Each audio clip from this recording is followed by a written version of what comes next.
At what point did you start publishing Third Lung Review? It's hard to remember exactly, but I think it was 1986. It's been a long time ago. Most of the, at least the print part of the run on that magazine occurred during the mid-80s to early 90s. And I'm pretty sure it was 86. And you had, probably the first 30, 31 editions of it were in print? Yeah, I believe through 31 before I started putting it online. And how many chapbooks in addition to? That's a good question. Again, the concentration of the chapbooks I did was really at the end of the 80s, like 87, 89, then the first couple of years in the 90s, and I think I did about 15 or 20. It seems like I had a couple that did pretty well. There was one, a guy named James Heller Levinson, that I did a chapbook for that sold over 600 copies, which was pretty unbelievable. At that time, who were you submitting work to? God, it's hard to remember all the names, but people that Jim knows as well as I do, a lot of the small press places like Impetus, what the hell was it? Amelia, I remember that one. Stephen Deering's thing up in Illinois, Random Weirdness. God, there were so many out there then, because really, I think during the 80s, the small press world was, at least as far as my connection to it, was at its height. It was very active. There were a lot of people involved in it. It seemed very important to me at the time. Well, you know, when you were in college, were you seriously writing poetry? No, at the end. My last year, when I basically kind of sobered up and quit being too crazy, I started writing.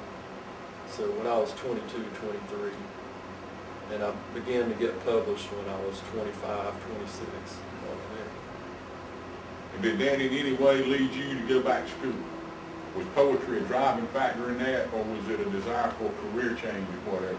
It was a desire for a career change at that time, but also it was an influence of people that I had known through literary avenues that helped to convince me to go back to school.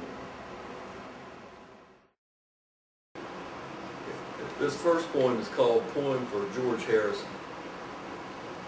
Think, will you, of the gray morning mist, the cat coiled on a carport chair, the bark of coyotes by the distant river, the heavy groan of the garbage truck, urging the highway stoplight to blink red, then green. Think then of spotted horses edging into the meadow, steamy nostrils flared. Yes, it's a big picture. So think of a mountain, black and broad enough for a backdrop, quiet and royal in the dawn, where light collapses in long blue shadows. Think of a song, then think of the sun. This next poem is called Provinces, and it's written with Cardinal Road in mind. I can understand exactly why you are where you are. Streets that sing the familiar phrases of your history, sandy roads that whistle through woods toward a pine-lined lake, memories and reputation, the popular vote of a pool hall, the coldest convenience store beer, passed to the sweaty commerce of your icy cooler. From there, the whole earth could never be a prison. The stars hold their bright postcard positions. Men ride the horses of their stories, then pass the reins. Memories and reputation. A son clasps his father's hand. The rest of the world is nothing but ground under happy feet. This next one is called Sherry, and it's for this blind woman that I used to work with at my job. 2 boys, one to hit and one to field, then to switch. She had mapped the yard and knew where the bushes were, where the clothesline ran. Her back to the plate, she marked off this year's spot with confident steps.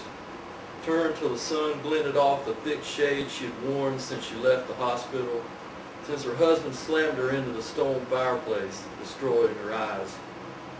She felt the seams of the ball, aligning them with the first 2 fingers. She knew the boy's height from hugging them every day.